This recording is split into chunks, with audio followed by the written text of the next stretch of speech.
ओम शांति। 18 मई 2023 के ईश्वरीय महावाक्य। पहले सुनते हैं मुरली के मुख्य पॉइंट्स। बाबा ने कहा, तुम पवित्र बनने बिगर मेरे पास आ नहीं सकते, तो अब प्रतिज्ञा करो, बाबा हम श्रीमत पर चल पवित्र जरूर बनेंगे। इन आँखों से तुम जो भी देखते हो वह सब भूल जाओ। अब कोई के भी शरीर के साथ मोह नहीं रखना, बिल्कुल नष्टो मोहा बनना है। सभी शरीरों को बुद्धि से निकाल एक अशरीरी बाप को याद करो। सपूत बच्चे वह जो निरंतर बाप को याद करने का खूब पुरुषार्थ करते हैं। याद में ही तुम्हारी कमाई है। यह पुरुषार्थ तुमको अंत तक करना है। जो ओटे सो अर्जुन, ऐसे बच्चों को ही वारिस कहा जाता है। फिर बाबा ने कहा, पहली पहली मुख्य बात है बाप और वर्षे की, जिससे ही मुख मीठा होता है। बाप स्वर्ग रचते हैं तो बच्चों को वर्षा मिलना चाहिए। कोई नहीं लेते हैं तो समझा जाता हमारे दैवी धर्म का नहीं है। तुम जानते हो ईश्वर सुप्रीम सोल है और अभी वह हमारे सम्मुख हाजिर है। लेकिन भक्ति मार्ग में बाप को सर्वव्यापी कहे वर्षे का नाम निशान ही गुम कर दिया। लास्ट में बाबा ने कहा, अभी तुमको तीसरा नेत्र दे सज्जा बनाने आया हूँ। विचार करो तुमको कितना ज्ञान मिला है। तुम त्रिकालदर्शी बन गए हो। सिवाय ब्राह्मणों के कोई भी मनुष्य त्रिकालदर्शी नहीं बन सकता। यह अनादि बना बनाया ड्रामा है। इसमें जरा भी फर्क नहीं पड़ सकता। जिस समय जो एक्ट चली, कल्प बाद फिर वही रिपीट होगी। अब सुनते हैं महावाक्यों को विस्तार से। बाबा ने कहा, मीठे बच्चे, इन आँखों से जो कुछ देखते हो उसे भूलना है। सब शरीरधारियों को भूल अशरीरी बाप को याद करने का अभ्यास करो। प्रश्न, तुम बच्चों का मुख ज्ञान से मीठा होता, भक्ति से नहीं, क्यों? उत्तर, क्योंकि भक्ति में भगवान को सर्वव्यापी कह दिया है। सर्वव्यापी कहने से बाप और वर्षे की बात खत्म हो गई है, इसलिए वहाँ मुख मीठा नहीं हो सकता। अभी तुम बच्चे प्यार से बाबा कहते हो तो वर्षा याद आ जाता है, इसलिए ज्ञान से मुख मीठा हो जाता। दूसरा, भक्ति में खिलौनों से खेलते आए, परिचय ही नहीं था तो मुख मीठा कैसे हो? गीत।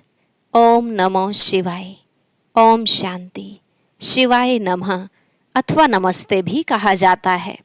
नमस्ते हमेशा बड़ों को की जाती है। मनुष्यों का बुद्धि योग पतित पावन बाप के साथ नहीं है। पतित को पावन बनाने वाला है ही एक, उनको कहा जाता है शिवाय नमः। यह भी बुद्धि में आता है कि शिव तो है निराकार। अगर शंकर को नमन करेंगे तो कहेंगे शंकर देवताए नमः। शिवाय नमः वह अलग हो गया, शंकर देवताए नमः वह अलग हो गया। ब्रह्मा देवताए नमः कहते हैं। ब्रह्मा तो है यहाँ। जब तक सूक्ष्म वतनवासी न बने तब तक उनको देवता कहा न जाए। यहाँ तो है प्रजापिता। जब तक यह प्रजापिता है, मनुष्य तन में है, तब तक इनको देवता कह नहीं सकते। देवता तो सूक्ष्म वतनवासियों को या तो जो नई दुनिया में रहते हैं उनको कहा जाता है। इससे सिद्ध होता है कि इस समय जबकि प्रजापिता है तो देवता नहीं कहेंगे। तुमको भी इस समय ब्राह्मण कहा जाता है, परंतु तुम दैवी बुद्धि अर्थात देवता बनने के लिए पुरुषार्थ कर रहे हो। देवताओं की तो महिमा है, सर्वगुण संपन्न, 16 कला संपूर्ण, संपूर्ण निर्विकारी। ब्रह्मा विष्णु शंकर की यह महिमा नहीं है। महिमा मनुष्य मात्र की और देवताओं की अलग अलग होती है। प्रेसिडेंट प्रेसिडेंट है, उनका पार्ट अपना, प्राइम मिनिस्टर का पार्ट अपना है। ड्रामा में पार्ट तो अलग अलग होगा ना। तो जब शिवाय नमः कहते हैं तो शिव बाबा ही है। ब्रह्मा देवताय नमः, विष्णु देवताय नमः अलग है। शिव बाबा को ऐसे नहीं कहेंगे, उनको कहेंगे परम पिता परमात्मा शिव, क्योंकि शिव और शालिग्राम है, वह छोटे छोटे दिखाते हैं, वह बड़ा है। बाबा ने समझाया है कोई भी छोटे बड़े नहीं होते हैं, उनको कहा जाता है परम पिता परमात्मा, गॉड फादर। यह क्यों कहते हैं? आत्मा शालिग्राम शिव को बाबा कहती है तो जरूर बाप से वर्षा मिलना चाहिए, क्योंकि वह है स्वर्ग का रचयिता। जरूर आदि सनातन देवी देवता धर्म की रचना परम पिता परमात्मा ने की होगी, और कोई कर न सके। उस बाप को सर्वव्यापी कहने से वर्षे का नाम निशान गुम हो जाता है। जैसे कहते हैं कि गॉड इज ओमनी प्रेजेंट, हाजिरा हजूर है। कसम भी जो उठाते हैं वह झूठा। कहते हैं ईश्वर बाप को हाजिर नाजिर जान। बाप को जानते नहीं, तुम बच्चे जानते हो अभी ईश्वर हाजिर है, बरोबर वह सुप्रीम सोल है। उनकी महिमा सबसे न्यारी है। एक तो निराकार है, उसका नाम शिव है, उसका जिस्मानी नाम कभी पड़ता नहीं है। बाकी सभी के नाम होते हैं जिस्म के, जन्म बाई जन्म शरीर के नाम बदलते रहते हैं। बाकी आत्मा आत्मा ही है, मनुष्य का नाम बदलता है। कहेंगे फलाने का पितृ अथवा श्राद्ध खिलाते हैं तो वह याद आता है। अब जिस्म तो उनका जल जाता है, बाकी रहती है आत्मा, तो आत्मा को खिलाते पिलाते हैं। आत्मा को निर्लेप कह न सके। बाप बैठ समझाते हैं जब कोई शरीर छोड़ते हैं तो शरीर तो खत्म हो गया, फिर किसको खिलाते हैं? भले खिलाएंगे आत्मा को तो भी शरीर में मोह रहता है। यहाँ बाबा कहते हैं कोई के शरीर के साथ मोह नहीं रखो, बिल्कुल नष्टो मोहा बनो। सब शरीरों को बुद्धि से निकालना है। अब इन आँखों से जो देखते हो वह भूलना है। बाप सिर्फ कहते हैं मुझे याद करो। मेरा तो कोई शरीर नहीं है, इसलिए डिफ़िकल्टी होती है। सगाई की अंगूठी पहनाते हैं ना, अब वह तो है निराकार, उसका कोई चित्र नहीं है। अंगूठी पहनाई जाती है कि निराकार शिव बाबा को याद करो। नई बात हो गई ना। मनुष्य मरता है तो समझो वह खत्म हो गया। उसका पितृ किसको खिलाते हैं? जरूर आत्मा आएगी, संस्कार आत्मा ले जाती है। यह खारा है, यह मीठा है, किसने कहा? आत्मा कहती है मेरी जबान को कड़वा लगा, मेरे कान बहरे हैं, मेरे माथे में दर्द है। यह कहने वाला कौन है? मनुष्य भूल गए हैं। बाप समझाते हैं आत्मा ही दुख सुख भोगती है, अभोगता सिर्फ बाप है। बाप ही बैठ आत्मा का ज्ञान देते हैं। बाकी आत्मा सो परमात्मा कहना यह बड़े ते बड़ा अज्ञान है। सारी दुनिया में कहते हैं परमात्मा सर्वव्यापी है, फिर उनको याद करने से क्या मिलेगा? भक्त उनको याद करते हैं, परंतु उनसे मिलता क्या है यह कोई नहीं जानते। सर्वव्यापी कहने से मिलने की बात ही नहीं उठती। आसुरी मत पर चलने से मनुष्य नीचे ही गिरते जाते हैं। श्रीमत तो एक ही बाप की है। आसुरी मत देने वाला रावण है, जिसकी मत पर एक दो को दुख देने लग पड़ते हैं। अब तुम हो ईश्वरीय संप्रदाय, एक दो को सुख देने वाले। बाप है सर्व का सुखदाता। मनुष्य अपने को सर्वोदया लीडर कहते हैं, परंतु सर्व का मालिक रचयिता तो ईश्वर को ही कहा जाता है। सर्व माना सारी सृष्टि, सारी सृष्टि का सद्गति दाता कोई मनुष्य को नहीं कहेंगे। तो मुख्य बात है पहले सर्वव्यापी का ज्ञान निकालना पड़े। बाप को सब याद करते हैं। भक्त चाहते हैं भगवान आकर हमको कुछ देवे। बाप ने जरूर कुछ दिया है। रचयिता रचेगा तो देगा भी ना। बाबा देते हैं स्वर्ग की बादशाही, उस बाप को भूलना नहीं है, यही है मेहनत। अब तुम बच्चे तो समझो सयाने हो, पहले तुम बहुत बेसमझ थे। बाप को सर्वव्यापी कहने से कुछ भी नहीं मिलता। पहले पहले बाप सिद्ध कर बताते हैं, वह है परम पिता। परम अक्षर लौकिक बाप को नहीं दिया जाता। परम पिता है परे से परे परम धाम में रहने वाला, वह है सुप्रीम। वही मनुष्य सृष्टि का बीज रूप है। बाप बीज है ना, स्त्री को एडॉप्ट कर फिर रचना रचते हैं। शिव बाबा कहते हैं, मैं भी इनको एडॉप्ट करता हूँ। वह है कुख वंशावली और यह है मुख वंशावली। यह ब्रह्मा मेरी स्त्री है, परंतु चोला तो पुरुष का है। मैं इनको एडॉप्ट करता हूँ, इनके मुख से तुमको जन्म देता हूँ। शिव बाबा के बच्चे तो हैं, परंतु शिव बाबा ने ब्रह्मा द्वारा नया जन्म दिया है। कहते हो तुम मात पिता हम बालक तेरे, वह तो निराकार है, माता कैसे हो सकती? इसमें बहुत सूक्ष्म समझने की बुद्धि चाहिए। बाप को कहा है रचयिता, तो वह क्रिएट कैसे करे? जगत अम्बा सरस्वती जिसको कहते हैं, वह तो ब्रह्मा की बेटी मुख वंशावली गाई जाती है। अब माता उनको कहें या इनको? असल रियलिटी में यह साकार ब्रह्मा माता है, परंतु पुरुष तन है, तो माताओं की चार्ज में इनको कैसे रखा जाए? इसीलिए फिर जगत अम्बा निमित्त बनी हुई है। बाप कहते हैं, मैं इनमें प्रवेश कर इनको एडॉप्ट करता हूँ। फिर तुम कहते हो हम ब्रह्मा द्वारा ईश्वर के बच्चे बने हैं, ईश्वर हमारा दादा है। यह बातें शास्त्रों में है नहीं, यह सब हैं भक्ति मार्ग के खिलौने। खिलौनों से मनुष्य का मुख मीठा नहीं होता। यहाँ तो टेम्पटेशन है बाप से वर्षा मिलने की। सर्वव्यापी कहने से किसका मुख भी मीठा नहीं होता है। सारी दुनिया में यह सर्वव्यापी का ही ज्ञान है। इस समय जो बच्चे हैं उन्हों की ही बुद्धि में हमारी याद है, तो उन्होंने फिर लिख दिया है, मैं सर्वव्यापी हूँ। सभी मनुष्य मुझे याद करते हैं, परंतु जानते नहीं हैं। तो अर्थ का कितना फर्क कर दिया है, रस्सी को सांप बना दिया है।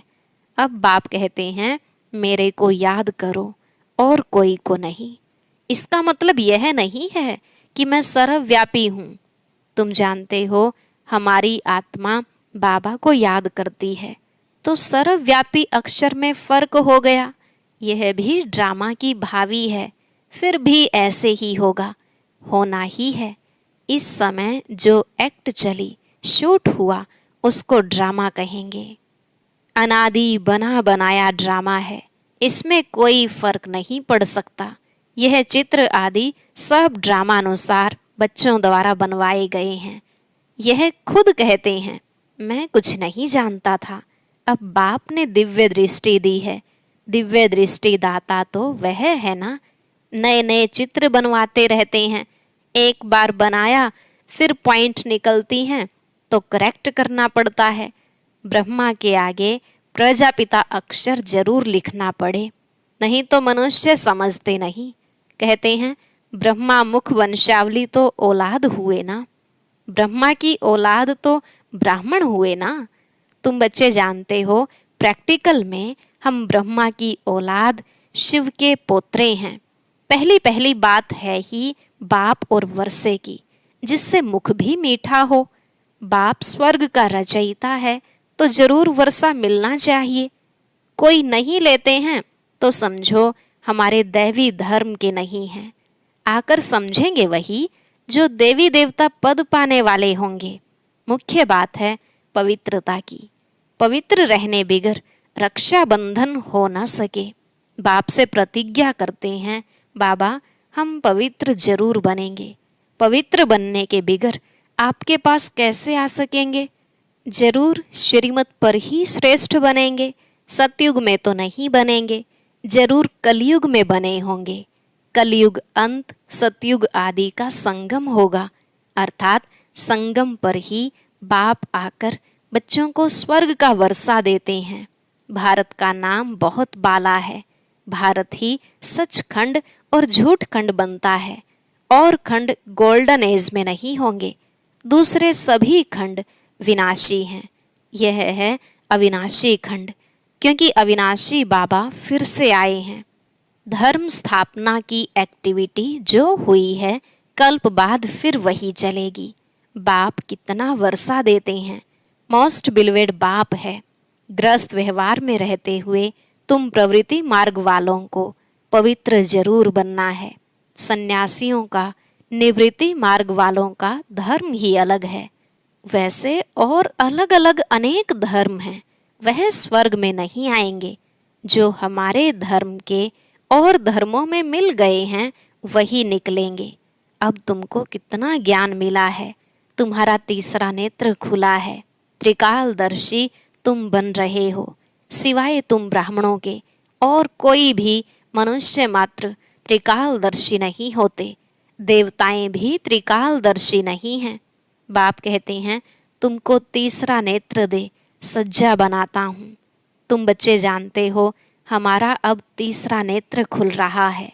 जैसे बाप में सारे सृष्टि के आदि मध्य अंत का ज्ञान है, वैसे हम जो उनके बच्चे हैं हमको भी बाबा द्वारा ज्ञान मिला है। गोया हम मास्टर ज्ञान सागर बन रहे हैं, और किसको मास्टर ज्ञान सागर नहीं कहेंगे, परंतु तुमको भी ज्ञान सागर नहीं कहेंगे। तुम ज्ञान नदियां हो। बाकी ऐसे नहीं अर्जुन ने तीर मारा और गंगा निकल आई, न ही गऊ के मुख से पानी निकल आता है। वहाँ गंगा कहाँ से आएगी। कहाँ तुम दो भुजा वाले, कहाँ वह जगत अम्बा को 4-6 भुजाएं देते हैं। तुम बच्चों को बहुत कुछ समझाना है। कई बच्चे कहते हैं कि बाबा की याद नहीं रहती है, अपने को आत्मा नहीं समझते, घड़ी घड़ी भूल जाते हैं। बाप को याद नहीं करेंगे तो वर्षा कैसे मिलेगा। बाबा कहते हैं निरंतर मुझे याद करो, तो उसी योग बल से तुम्हारे विकर्म विनाश होंगे। याद नहीं करेंगे तो मम्मा बाबा के तख्त नशीन कैसे बनेंगे। उनको कपूत कहा जाएगा। सपूत बच्चे तो बाप को निरंतर याद करने का खूब पुरुषार्थ करते रहेंगे। अंत तक करना ही है। बाप को जितना याद करेंगे उतना तुम्हारी कमाई है। अपना चार्ट रखो। जो ओटे सो अर्जुन, उन्हें ही वारिस कहा जाता है। अच्छा, मीठे मीठे सिक्की लधे रूहानी बच्चों प्रति माता पिता बाप दादा का याद प्यार और गुड मॉर्निंग। रूहानी बाप की रूहानी बच्चों को नमस्ते। रूहानी बच्चों की रूहानी बाप दादा को नमस्ते नमस्ते, गुड मॉर्निंग, शुक्रिया बाबा, शुक्रिया। धारणा के लिए मुख्य सार। पहला पॉइंट, ईश्वरीय मत पर 1-2 को सुख देना है, किसी को भी दुख नहीं देना है। बाप समान सुखदाता बनना है। दूसरा, इन शरीरों से मोह निकाल नष्टो मोहा बनना है। सपूत बच्चा बन निरंतर बाप को याद करने का पुरुषार्थ करना है। आज का वरदान, हंस आसन पर बैठ हर कार्य करने वाले सफलता मूर्त विशेष आत्मा भव। हंस आसन पर बैठ हर कार्य करने वाले सफलता मूर्त विशेष आत्मा भव।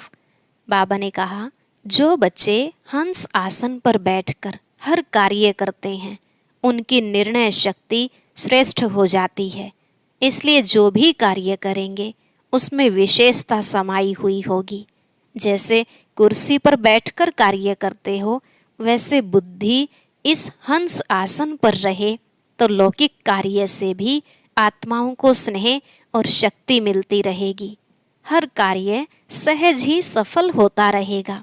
तो स्वयं को हंस आसन पर विराजमान विशेष आत्मा समझ कोई भी कार्य करो और सफलता मूर्त बनो। स्लोगन, स्वभाव के टक्कर से बचने के लिए अपनी बुद्धि, दृष्टि व वाणी को सरल बना दो। स्वभाव के टक्कर से बचने के लिए अपनी बुद्धि, दृष्टि व वाणी को सरल बना दो। और अब सुनते हैं आज का अव्यक्त ज्ञान मोती। ये एक बहुत संस्कारितापूर्ण वीडियो है, जरूर देखें, कोई भी मिस ना करे।